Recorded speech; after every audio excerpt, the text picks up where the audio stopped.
What's up, guys? Today we're gonna be talking about a big upset, like a big. We'll talk about both game sevens. Oh yeah, facts. Let's talk about both game sevens that just happened yesterday. The semifinals, the Eastern Conference and Western Conference semifinals. We'll talk a little bit about it. It just happened yesterday, so it's already fresh in our minds. Obviously, the next Pacers game ended up being a huge disappointment. Jalen Brunson ended up getting hurt, and the Pacers. I really out here on that 2021 Hawks. Probably even easier run to the conference finals. And it's just sad, bro, because the Knicks, they really tried, bro. They really gave it their all. A lot of people blaming Tom Thibodeau for injuries, but it's one of those things. Nah.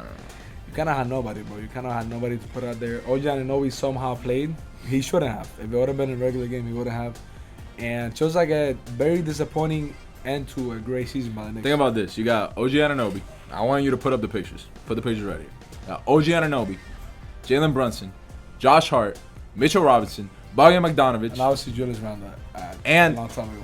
like they're damn near their best player, their second best player. Nah, that for sure Julius not Randle. the best. Julius Randle, like, bro, that's like six potential starters. Nah, yeah, somebody made this post of like, oh, the next bench at the beginning of the season. It was like my bride, Quickly, Josh Hart, Isaiah Hartenstein. Like people that are starting now. DiVincenzo's starting. Exactly. So like, Shit. like wow. Did Alec Burks get injured? I don't know. I don't think so. Alec Burks played booty most of the year. He started playing better now because he had to. But I don't want to take anything away from the Pacers because they just play who was in front of them. Yeah, Tyrese had a great game. Got to give a shout out to people like T.J. McConnell, Siakam just beat himself, and then Miles Turner also played good.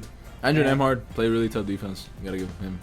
Like again, like they Shout out. should have won, but like it's not their fault. Like it's just is what it is. And now they're going against the Celtics, which might be a snooze fest. I did say that they have a chance of winning 2 games because the Celtics be playing down to the talent. But look, if you told me they beat the Celtics, I'd be shocked as hell. Nah, yeah, that's damn near. Wow, I don't even see that as a possibility. This is damn near like the Pacers' easiest. I know that the Pacers. This is damn near the Celtics' easiest like matchup. Look, and I not take anything away from the Pacers, but I'm really disappointed that it was them. I like Tyrese. I like some of the players on the team, but I just really don't feel like they deserve it. Like at least with the Hawks, bro. Like when they beat the Sixers, you're like, wow, like because they just beat them. Obviously, like the Sixers beat themselves, but you were like, wow, they beat them. But with this, is like, bro, the Knicks damn near beat them just like by themselves with Jalen Brunson playing by himself type shit. Yeah, so, and then the Bucks, obviously they had Giannis and Lillard injured. So Yeah. and the Bucks would have destroyed them. I think so. And I think the Bucks would have actually maybe beat all the time. And you guys know I'm not the type of guy that I don't really like. I don't really like offensive-minded teams. I genuinely, and I've said this multiple times, I genuinely think defense wins championships. And so that's why a team like this, like I don't love them. I don't really believe in them because they're straight up just offense. And yeah, their offense can be overwhelming sometimes. But it's like, I don't think a team like that can get stops. I don't think a team like that is necessarily doing anything. And, I mean, shout out to them.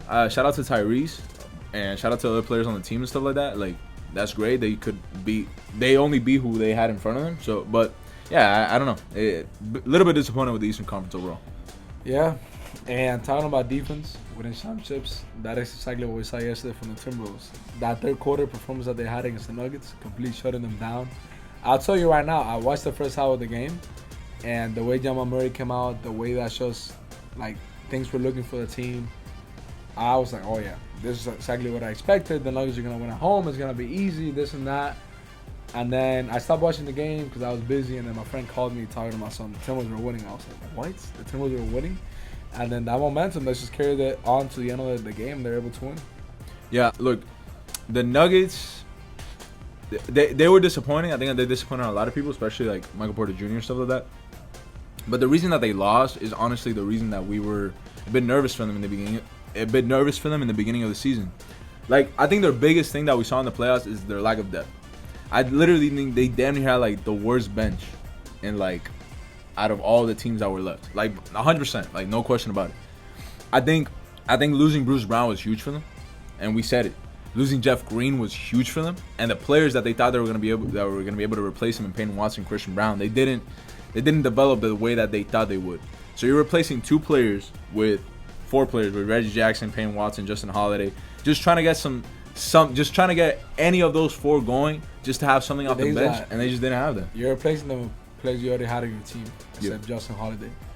And like Christian Brown, like I get on. I understand if you thought he was gonna get better, but he was always like a role player. Like I didn't think, oh, this guy's gonna be. Like, I think they really expected a jump from Peyton Watson. Peyton Watson, like he was down to looking like a liability on the court. Like against the Lakers when he got on the floor, I was not really happy about it. Yeah, he played defense, but the shooting was not there.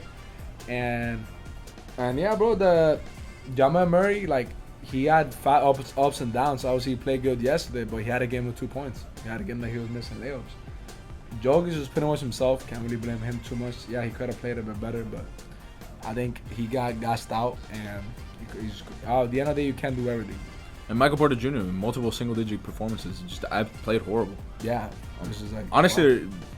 they're Aaron Gordon played really good. Like, gotta give him credit. But a guy like KCP played bad in the entire playoffs.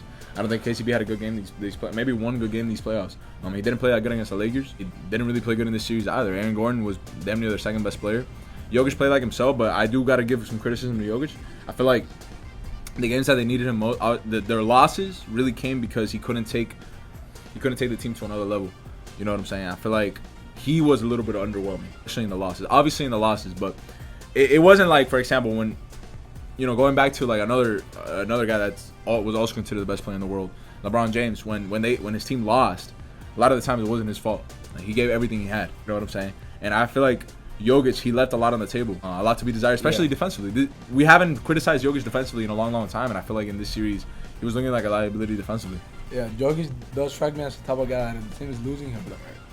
You think so? Like, not that he won't try, but I don't really see that same like LeBron in his prime that he can bring you back into the game. Maybe, like, I don't want to hate. I'm telling you, I don't want to hate. And I know against the Lakers, technically, there was a lot of comebacks, but those comebacks against the Lakers felt like motions on the Lakers cabin. Yep. Like, for example, in Game 6 against the Timberwolves, when the Timberwolves went up like that, like, they give me that. Like, Jokic, I've actually defended him a lot. Some people were pushing over the criticism that we're going against him. But I do think other people pushed it. People were saying that he was better than prime LeBron, like this and that, top 5 player all time. It's like, let's relax. I do think he's gonna come back, and I give him a chance of winning more rings in the future. But definitely like an overreaction by some people when it comes to him. I think the Nuggets losing just goes to show you at the end of the day you need an all-around good team. I think that's really, really important.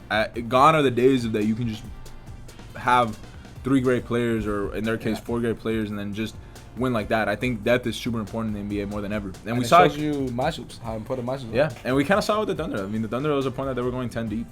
Obviously they ended up losing, but still, like, being able to trust your players, being able to play. Look at the Knicks. They almost won, damn near just playing bench players. See what I'm saying? Like, the ability of a Josh Hart who's coming off the bench for them to step up. But DiVincenzo started most of the year, but Isaiah Hartenstein, perfect example right there. He was their backup center. The ability for him to start and really help the team. Miles McBride, he started a lot. Stuff like that, Precious Achiuwa being able to step up.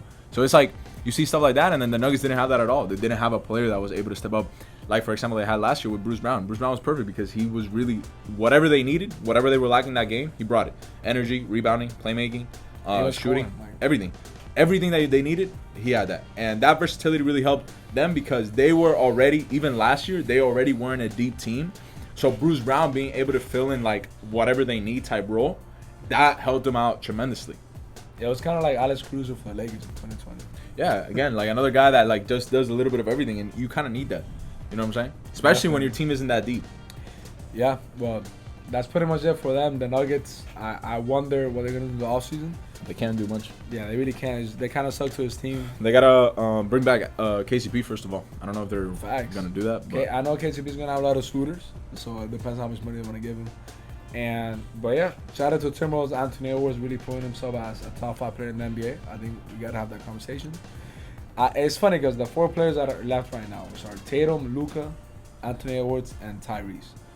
Tyrese not as much, but Edwards, Luka, and Tatum can really give themselves a lot of status by winning this ring.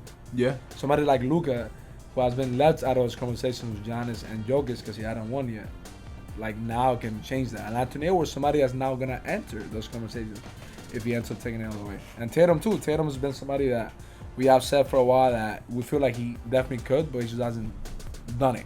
And we won't find out until the finals because the Pacers are gonna be an easy matchup. But once he gets to the finals, he's either gonna get the Timberwolves or the Mavs. And obviously, I want the Mavs to beat the Timberwolves. But if it gets the Mavs, honestly, that might be an easy match for them too. But we'll talk about that later. Yeah, probably make a video predicting how the series is gonna go. Right now, honestly, I got the Timberwolves versus the Mavs. When we talk about the matchup of the Timberwolves versus the Mavs, I'm gonna take the Timberwolves. You're gonna take the Mavs, right? I'm gonna take the Mavs in 7 though. I think it's gonna be a tough series. I will say though, the people that are already saying the Timberwolves easily have not been watching the Mavs. The Mavs really do have a special group. And if Luka, the biggest thing that I would put against the Mavs is that Luka has been a little bit up and down. But if he gets to a point, maybe not 100% healthy, but that he looks like himself, and Kyrie is playing the way he's been playing, I think they have a chance. Yeah, and obviously against the Pacers versus Celtics, obviously we got the Celtics. Yeah, that's like it makes me. It really does make me sad. That's something. The East has been boring this year. It really has. But that's basically gonna be it. Give us your thoughts down about these past 2 games in the comments down below. Please like, subscribe, and peace out. Peace out.